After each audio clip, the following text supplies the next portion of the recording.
What's up guys? Welcome to AnimeKouhai. In today's video, we will end Chapter 4, Volume 7 of the light novel, entitled The Second Confrontation. This video is the fifth and the last part of Chapter 4 in our Tensura spoiler video series. If you haven't watched the previous episodes, feel free to visit and check out the playlist on this channel. All pieces of information are derived from the light novel, and you can find the link in the description below.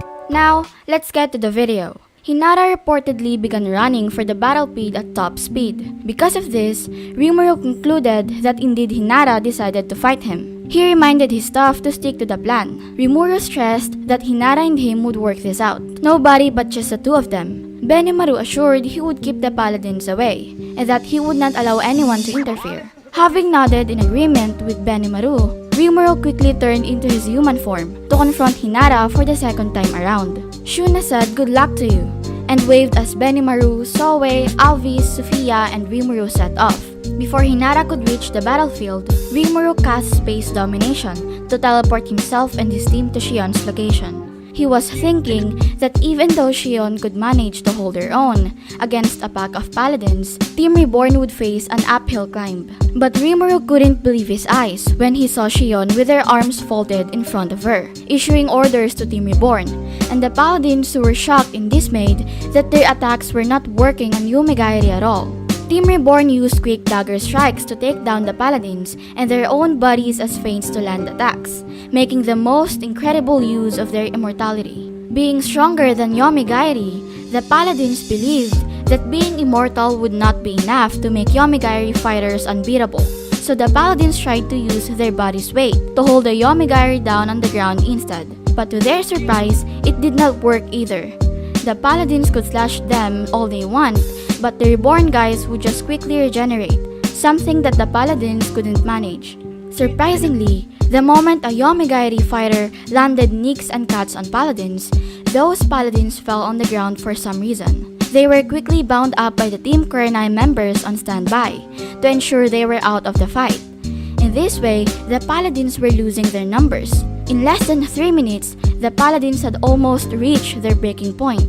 The funny thing was that this little girl, one of the Yomigaeri, was laughing and mocking at one of the captured paladins. She told the paladin that the knife she was holding had this super strong sleep medicine rubbed all over it, that the moment Yomigaeri landed a strike on the paladins, their victory was assured. Rimuru was not a big fan of her behaving like that though, because she was just practically spoiling the whole trick.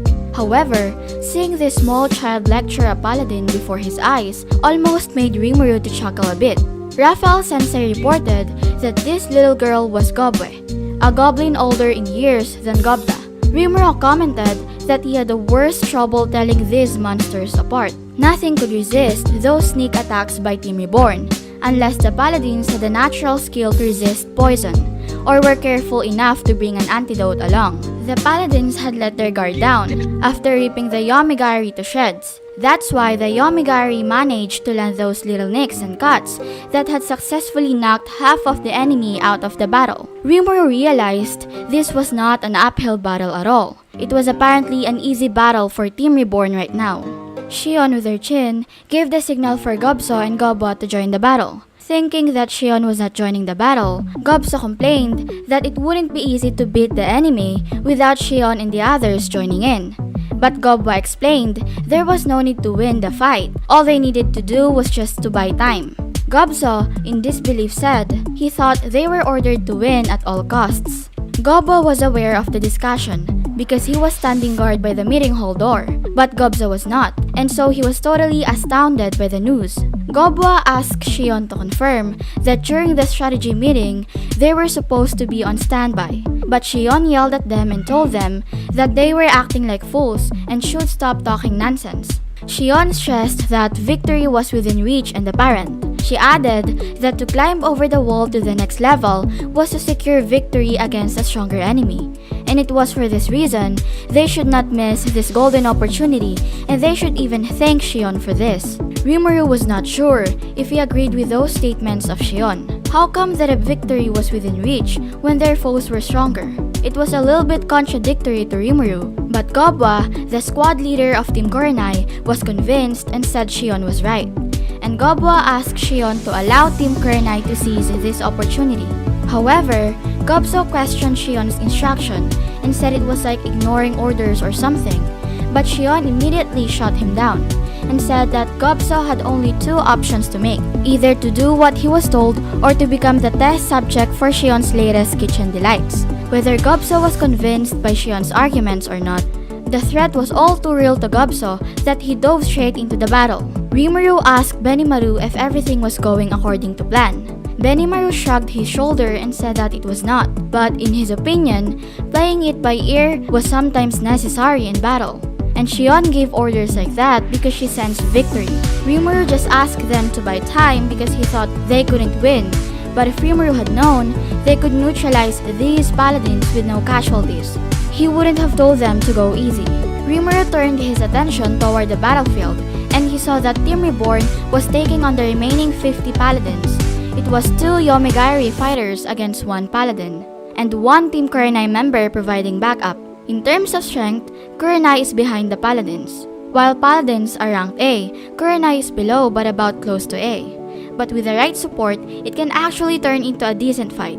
In addition, Team Kurenai has backup fighters on site, substituting in if one of their team falls or get exhausted. They have all the potion they need as well, so the cycle can continue almost forever. Alvis marveled and said that Team Reborn was a powerhouse. Sufia replied that even decapitation could not stop them. They had high praise for Yomigairi, that even Rimuru was fairly surprised. Meanwhile, Shion, sensing their presence, turned toward Rimuru, and with a broad grin, she told him that the plan was working. But Rimuru replied to her she was nuts, and this wasn't the plan at all. Shion said that his praise was such an honor.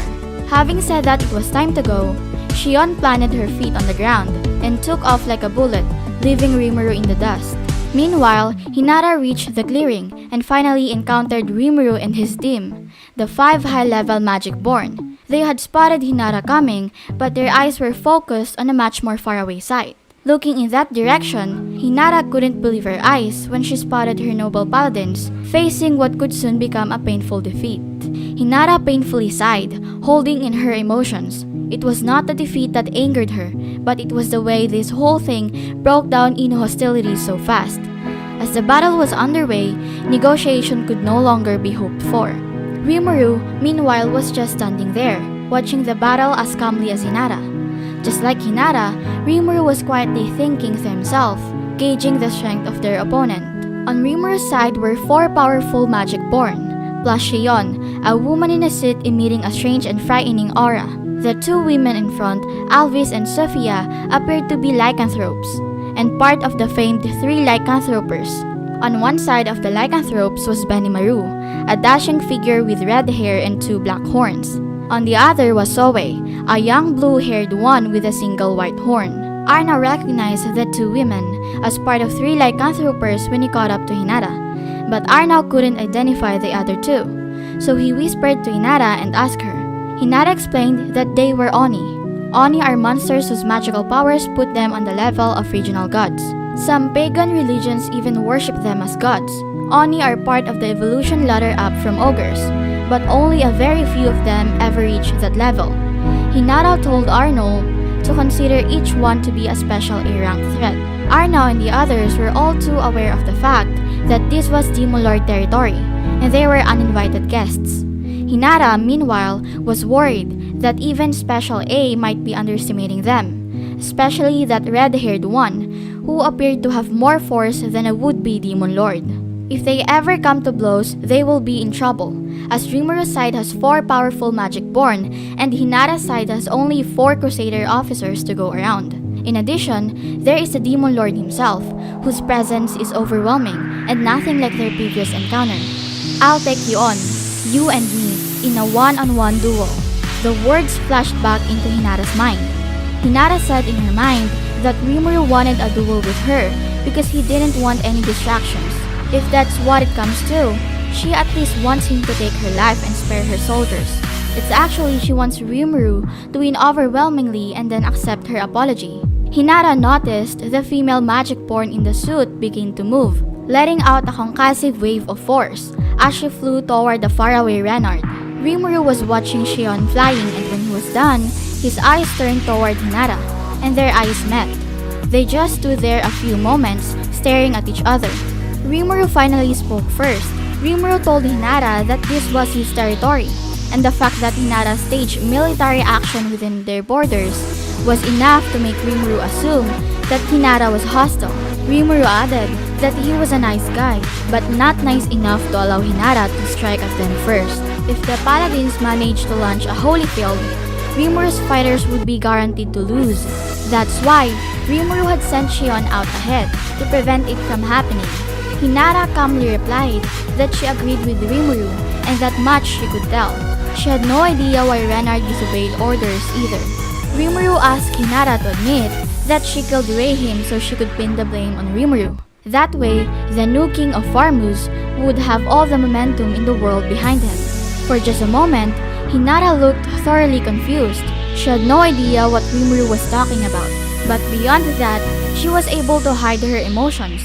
That her facial expression did not show them. Her cold eyes drilled into Rimuru, sizing him up. Hinata may have been beautiful, but that only added further polish to that numbing look.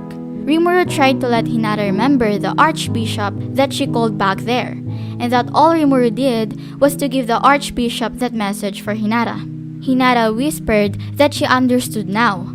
She realized that someone must have altered Rimuru's message for some unknown reason. Even though Hinata came to talk things over, there was no more point to explain it to Rimuru, as the situation had already deteriorated. She confirmed to Rimuru that she did receive the message. Rimuru asked Hinata if this was her answer to his message. She said not exactly, but she didn't think Rimuru would believe her if she tried to explain. Rimuru assured Hinata that he could, but before that, Hinata had to order those paladins locked in combat with Shion to stop hostilities and return home. Hinata shook her head and said that it was too late. She thought that it was going to be over before she could step in. Renard was the strongest among those 100 paladins, and there was another one but not quite as strong as Renard. Both of them were among the 10 great saints, but Shion was taking them both on. Rimuru was a little bit annoyed to accept Hinata's excuse, but if that's how thick it's gotten, they don't have much choice, except to let them fight it out till they're done. Before Rimuru could speak, one of the younger knights shouted with resentment that if Lady Hinata called their forces back, how they would know that Hinata would be safe. Benimaru replied that the only people with permission to speak there were Sir Rimuru and Hinata Sakaguchi. He added that this knight were not called, and that he should know his place. The knight was unfazed, and the next thing that happened was a flash of swords erupted in front of Benimaru. One of them belonged to the knight called Arnau, and was breezily deflected away by a casual swipe from Benimaru's blade. Benimaru said that he was lucky it was not a killer blow, otherwise he would have been on the ground right that moment. Since Benimaru and Arnau didn't want to get in the way of Rimuru and Hinata's negotiation, they decided to go away for a while for a fighting match. Arnau was the strongest among the 4 members of Hinata's entourage. Even though Hinata must have noticed that Arnau was no match for Benimaru, she let him go anyway.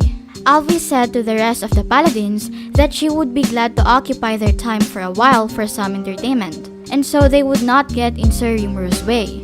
Sophia added that she had always wanted to test the might of the 10 great saints. Everybody tramped off, including Soe and the lone female paladin. Except for Benimaru, those 3 pairs acted more like they were pairing off for dates than fighting. Meanwhile, Rimuru and Hinata are now left fully alone, and the time has come for his rematch with Hinata. That's it for this video, guys. If you haven't subscribed yet, please subscribe and click the bell notification icon so you will never miss the upcoming continuation of Tensura spoiler video series. Thank you for always watching my videos and supporting my channel. Shout out to the top 10 commenters on my previous video. Shout out to Brawlights, Dusan Miko, John Lawrence, John Marie Loyola, Joji Ray, Inaccent, Jeb Laig, Morny Faye Mallorca, Ge Melon, and last but not the least, shout out to Irving San Gregorio. I'll see you guys in the next video.